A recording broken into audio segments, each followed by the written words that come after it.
Hi guys, isn't it annoying when you have a ceiling fan and you got the remote, but you lost the remote or your remote just doesn't work? So what do?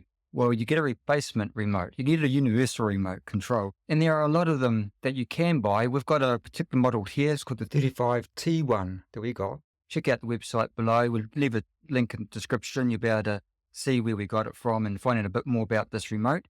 But what we're going to do is show you today is just briefly how to set it up. So your ceiling fan should have a receiver. This is a transmitter. So your receiver is usually on the ceiling fan or in the ceiling fan. You will need to access that if you don't know what your dip switch settings are on that receiver, because what you've got to do is, of course, once you've got the right model, that again, in the description below, we will show you what ceiling fans this particular one works with. And by the way, it doesn't just work with Hampton Bay. You've also got Harbour Breeze and Hunter that this will also work with. There's a number of ceiling fans that this little universal remote control will work with. So what you need to do first is at the back, I've just opened it up. You'll need a battery. It's an A23. It's only a small battery. You'll need to buy that separately. Put that in there. And on the back here, you will see that there are 4 dip switches. So if your receiver on your ceiling fan has dip switches, then this transmitter here will need to be, these dip switches will need to be set to the same one as on your receiver or vice versa. So to set them is quite simple. You've got 0, you've got an off and an on. So on is up and off is down. But it shows you that on the, you can't see it there, but there is some writing there that will tell you on, and that's in the up position. So all these are all set in the on position at the moment, the 4 of them. So to change them, what you do is you just slide that dip switch, get something like a screwdriver or a pen or your fingernail if you've got a long enough, and just I'll slide this first one down. Okay, slid down, so that's now in the off position. You've got 3 on and 1 off. So there's all these different combinations. You've got a number of different combinations that you can use with this remote with these dip switches. And the reason for that is so that if you have more than one ceiling fan, each remote won't interfere with the other ceiling fan. So your remote can only transmit to the one ceiling fan unless you set the dip switches in your ceiling fans to the same as on the one remote. Then your remote will be able to be used for both ceiling fans, 2 or more, 3, how many ever ones you want. But if you want separate remotes for each ceiling fan, then set the dip switches differently on each one.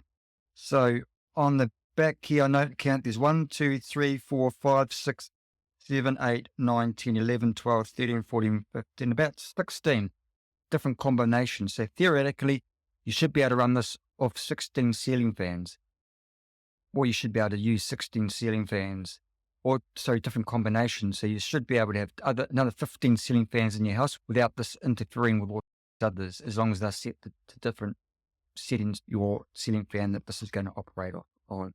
But what I'm going to show you now is, so those are the dip switches. On the back, there was also a learn button, but you won't need that only if the ceiling fan requires a learn button, and a lot of the Harbour Breeze ones do. You won't need to use that function. If you have the switches, that should be enough.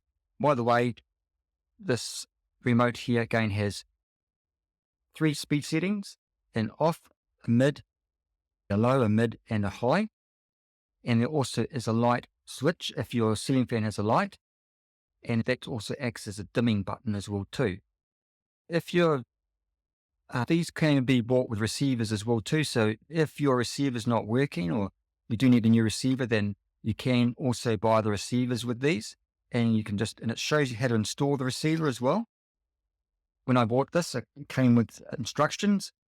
The instructions show you how to install your receiver, but this is the receiver here, if you can see. And on the receiver, which should be inside your ceiling fan, there are also dip switches. So remember we showed you the dip switches on the remote control?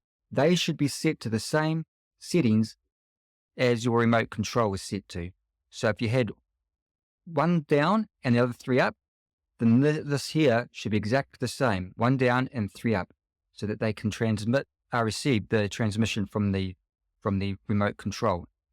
Again, if you need to put a receiver in, there are some instructions on this page that comes with the remote on how to wire up your receiver. And then there's also information there on what type of ceiling fans it will work with. But we found it very easy to use, very good remote control, not too expensive. It also comes with a wall bracket, as we mentioned in the previous video. And it is, again, easy to install, not too expensive, and does the job very well. So please, we're going to put out a lot more videos on these remote controls and others, and we're going to show you how to sync and use the learn button, how to sync them as well too. So check out our other videos. We'll leave them in the link below. Many of our other videos that deal with remote controls. Give us a thumbs up, like our video, subscribe to our channel. You'll get access to all our videos if you do, and we'll catch you in the next video.